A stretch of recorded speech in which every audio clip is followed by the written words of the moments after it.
STH Cooperativa Cultural é un proxecto de autoemprego colectivo, unha cooperativa que naceu no 2015 da unión de 5 persoas que nos adicamos, temos formacións diferentes do eido artístico e cultural, audiovisual, ilustración, fotografía, xestión cultural, eu son historiadora da arte, e decidimos unir as nosas forzas para crear proxectos cun enfoque claramente participativo, de creación artística comunitaria, nos que traballamos sobre todo desde os feminismos, a inclusión e a diversidade para intentar transformar e mellorar a nosa sociedade. Realizamos moitos tipos de proxectos diferentes, a pequena e a máis gran escala.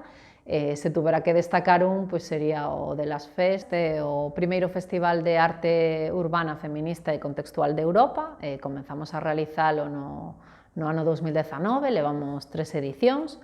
Se realiza na comarca de Compostela, hai 4 concellos implicados, Santiago, Teo, Ames e Brión. En cada un deles realizamos unha intervención de gran formato a cargo de un artista profesional de recoñecida trayectoria, é un obradoiro participativo para chegar ás disciplinas, ás distintas veciñas dos concellos, persoas que se estén especializando en arte e cultura e queran adentrarse no eido do muralismo, ou persoas de idades distintas. E a maiores, todo o festival engloba moito traballo de visibilización das mulleres do sector, que está fondamente masculinizado todavía, é pouco investigado, e continúa un pouco o traballo que iniciamos no 2016 co Elas tamén pintan, que é un programa premiado co Begoña Camaño a creación cultural pola igualdade de xénero, no que traballábamos ca mocidade de Compostela para rachar estereotipos sobre a realidade do sector da cultura urbana.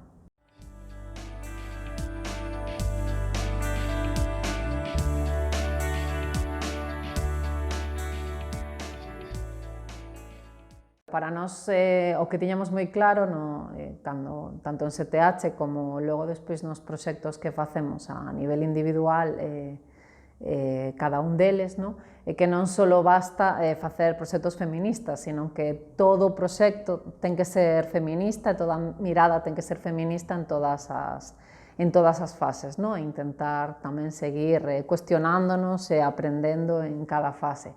Unha das decisións que tomamos desde o principio, por exemplo, é empregar sempre o neutro femenino nas nosas comunicacións. Falamos sempre de todas as persoas, é sempre en femenino, pero sigue chocando moitísimo, chamando a atención a moita xente. Sempre procuramos que todas as actividades que realizamos se cumplan os criterios de igualdade, temos un plan de igualdade dentro da empresa, aínda que non é obligatorio, porque somos unha empresa moi pequena, é algo que se lle exixe ás empresas máis grandes, pero intentamos cumprilo sempre, priorizando todas as recomendacións que se fan a nivel europeo en materia de contratación e demais. Logo, despois, nos proxectos intentamos coidar cada detalle, desde a selección das artistas como das proveedoras. Tamén, evidentemente, non somos un proxecto de economía social. A economía social tamén é unha economía feminista en moitos aspectos, ou intenta facelo desde as redes de economía alternativa e solidaria. Entonces, tamén distintas pautas como a conciliación ou o cuidado das crianzas das nosas compañeiras.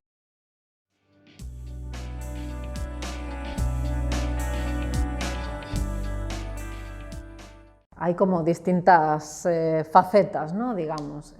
Creo que unha bastante habitual para casi todas as mulleres cando empezan a traballar é que todo o mundo pensa que somos moi novas e non somos moi capaces de facer as cousas. Entonces se une a certa misoxinia ou machismo con este paternalismo de pobriña, vamos a axudala porque non necesita axuda, porque necesita axuda. Entón, iso é bastante habitual en moitos proxectos que facemos ou moitos tratos que temos. Tamén é certo que agora, xa levamos 6 anos traballando, a xente xa nos coñece un pouco máis e iso axuda, no? Pero estou totalmente convencida que non é un problema que atopan todos os compañeiros cando inician a súa carreira profesional. Eso é así como un pouco a nivel xeral, no? Si eres muller e ainda por riba eres xoven, ese paternalismo sempre está aí. Logo, en distintas disciplinas cas que traballamos, pois claro, no eido da arte urbana, que está fortemente masculinizado e que utiliza moitas ferramentas e materiais que son do ámbito da construcción, pois é bastante habitual, no? Que pensen que non sabemos conducir unha grúa ou que non sabemos poñernos un arnés de seguridade ou que non vas a poder cun cubo de pintura. Son situacións incómodas, no? Ou directamente violencias ou microviolencias, non teño tan claro que sean tan micro, no?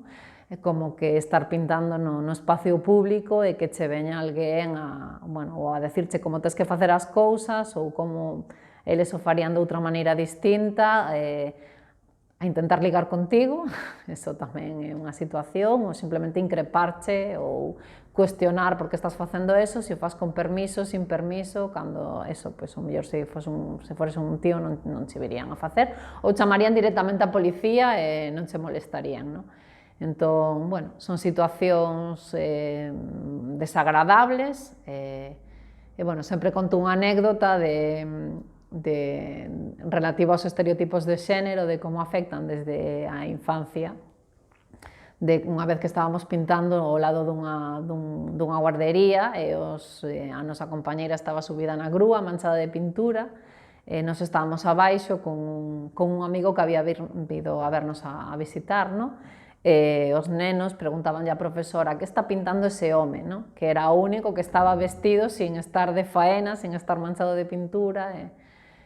Claro, eso ao final tamén é unha violencia, no? Cando te están invisibilizando a pesar de que estás facendo un traballo diante deles. Evidentemente non o fan con ningunha mala intención, porque neste caso eran crianzas, pero sí que ao final é unha microviolencia, unha invisibilización que tes que pasar día a día. Tamén cando creamos a empresa, en un dos típicos de plans empresariales, as nosas ideas de utilizar o neutro femenino ou de que a nosa imaxen fora unha muller, que é un personaxe que inventamos que se chama Bríxida, que é a deusa celta da inspiración e do lume, que é un pouco como a representación da cooperativa. E sale así polos nosos aniversarios e festas e tal, tamén desde os plans empresarial nos decían que era moi mala idea, no? Que a representante da empresa fora unha muller, porque iba a haber moita xente que non se iba a sentir identificada, os homes, entendemos.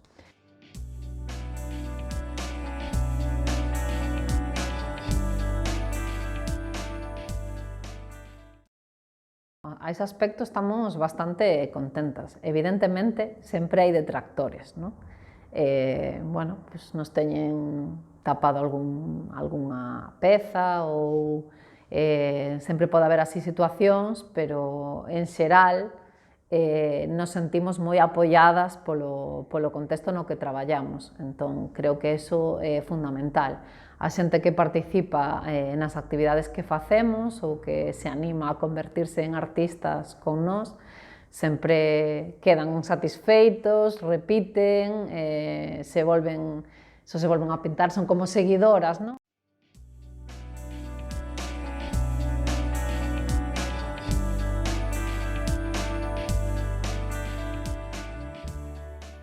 Eu creo que acabar ca precariedade, non? Algo que penso moito.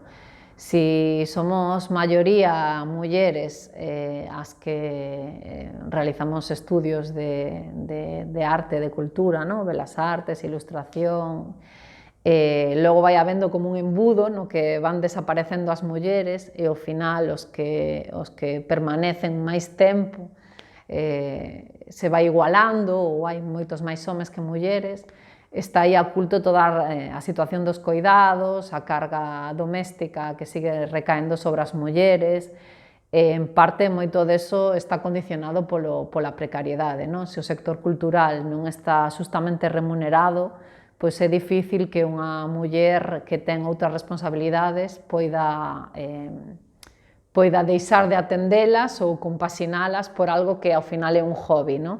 Se seguimos mantendo a precariedade no sector cultural, ao final o que estamos favorecendo é que só sexan artistas os ricos, a xente de familia ben e a xente máis privilexiada, non? Entón, ao final estaríamos falando de homes blancos de mediana edad, etc. Non? Entón, creo que ese é un factor importante.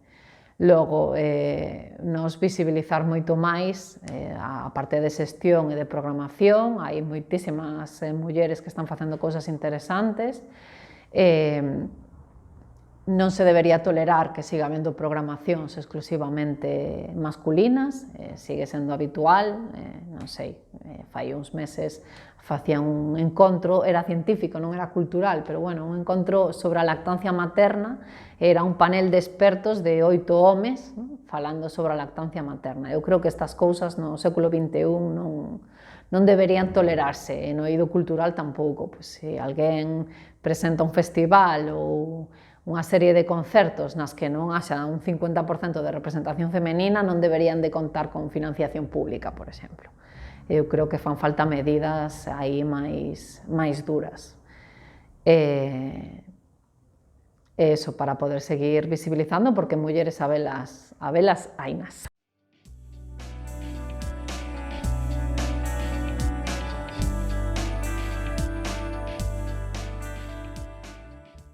Pois supoño que nos achega moito o aprendizaxe tamén, non? O sexa, o feito de traballar dunha maneira feminista tamén, como decía ao principio, che anima, non? A seguir descubrindo, a seguir aprendendo, a recoñecer as diversidades, a construirte cada día dunha maneira máis xusta e equitativa. Tamén a entender, bueno, pois o que decía antes da economía feminista, cousas que non deberían de ser válidas do sistema capitalista no que vivimos, ou de que maneira nos firen, pois a ausencia da importancia dos coidados. Entón, creo que, sobre todo, tamén te empodera de algunha maneira a saber que hai outra maneira de facer as cousas. Eu o vinculo moito a economía social, porque para min, para nós, para a cooperativa, é fundamental tamén esas dúas maneiras de entender o mundo e a economía e as empresas, que o importante son as persoas e que hai outra maneira diferente de facer as cousas, menos individualista, menos competitiva. Eu creo que todos son cousas que aprendimos ou que fomos aprendendo dos feminismos, non? Que non podemos falar dun único feminismo. E logo a capacidade de ser capaces de escoitar, de ser sororas, recoñecernos nas diferencias tamén, poder construir a partir desas diferencias puntos en común donde seguir traballando e seguir achegando á sociedade unha realidade máis amable que a que temos, non? E que nos permita ser millores como persoas.